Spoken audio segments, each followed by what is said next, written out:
Hi, I'm Elena Mangum, and I'm the Literacy Specialist at the Center for Development and Learning. Today's session is going to be about what should my reading foundations block include?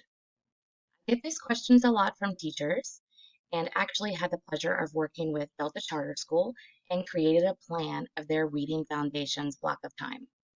Get started. The Center for Development and Learning has over 25 years as a premier thought leader in Louisiana.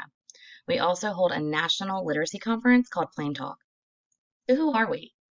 Our mission is to improve the life chances of children, especially those at high risk. Our purpose is to achieve equity in education and close those opportunity gaps for high-risk youth. We believe that all children, regardless of how they look and where they come from, how they learn, they can and will achieve school success. We really focus on closing the achievement gap through teacher effectiveness with the science of reading. I was very fortunate in my previous job and with Delta Charter School with their Reading Foundations plan that they actually had an allotted amount of time to teach reading in grades K to 2. So this is the plan that we created. You can see that they have 90 minutes and they every day are going to be working on phonological awareness for 15 minutes. They have an explicit phonics instruction and decodable readers for 25 minutes. They're going to be working on high frequency words, handwriting, and then they are choosing to work on student work plans and then ending it up with a read aloud. So looking at the first two columns, phonological awareness and explicit phonics instruction decodable readers, we're going to dig in a little bit more on those two areas. So remember last week we did speak about all the phone words. So phonological awareness, it refers to understanding of the sound structure of language. It's that big umbrella piece. We know that language is made up of words, syllables, rhymes, and sounds. The smallest unit of sounds are phonemes.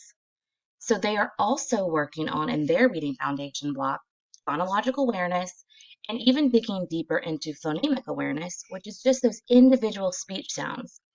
Doing that every single day is so crucial to training the ear and precursors really to reading.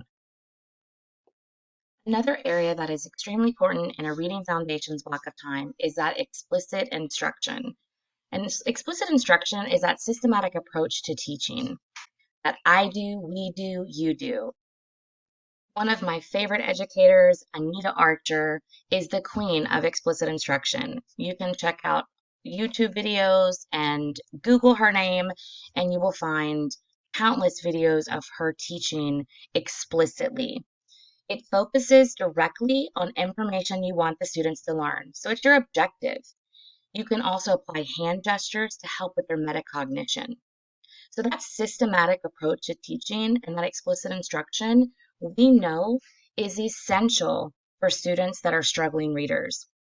Again, one of my favorite graphics from Nancy Young is the ladder of reading. And you see in the light red and the dark red area that explicit systematic approach to learning is essential for 40 to 50%, and then that 10 to 15% of students that could be dyslexic.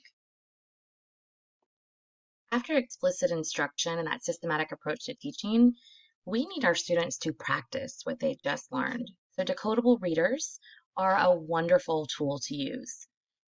Decodable words are words that are phonetically regular, and this means that they follow one of the 6 syllable rules in English. Majority of text, the words can be identified with common sounds. And please remember, anytime we have students reading decodable readers or read aloud stories, anything, we want them to remember we never attempt to guess at any words. Always have your students sound out an unknown word. But just to recap, and again, this is just one sample of how your reading foundations block could be broken apart, but phonological awareness, using only your mouth and your ears. Remember, there's no print in front of the students. And then giving them that explicit phonics instruction, having them practice with decodable readers. I'll talk more next week on high frequency words, handwriting, and student work plans, and how you can wrap it up with a read aloud. Let's stay connected. Email me with any questions or topics you would like to learn more about, elena@cdl.org. You can like us, follow us on Facebook, LinkedIn, YouTube, and Twitter, and check out more videos on our social media and YouTube accounts.